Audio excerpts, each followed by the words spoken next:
बेटियां दो दो कुलों की लाज होती हैं। मायके और ससुराल में अपने पूरे जीवन को समर्पित कर देती हैं।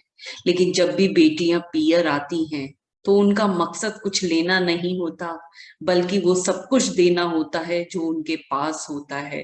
वो सारी मुस्कान, वो सारी खुशियां, वो सारे ताबीज बांध के आना चाहती हैं जिसमें माँ बाप के साथ पूरा परिवार सुरक्षित रहे।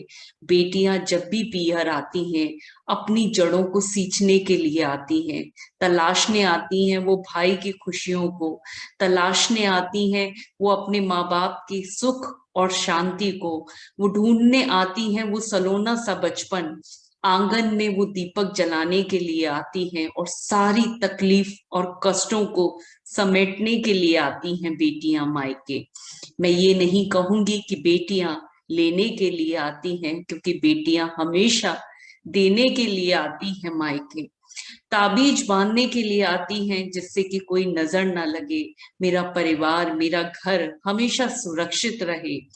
वो ढूंढने आती हैं ममता को, उस माँ के आंखों में जिसको कि पाकर उसे लगता है कि उसने पूरा संसार पा लिया।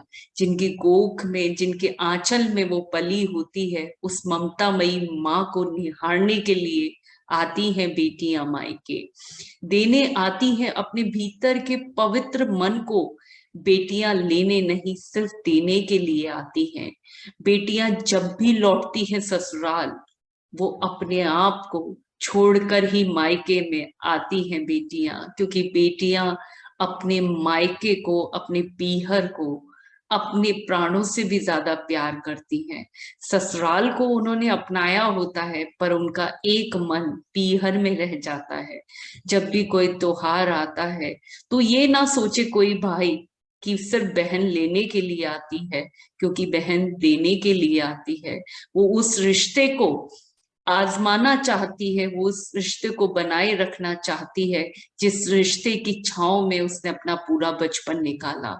उस पिता की छांव में वो अपने आप को भूलना चाहती है। इसलिए बेटियां पियर आती हैं और वो सिर्फ देना चाहती हैं, लेना नहीं चाहती। इसलिए बेटियों को बुलाने में परहेज ना करें, क्योंकि बेटियां जब भी मायके आती हैं बहुत कुछ देकर आती हैं।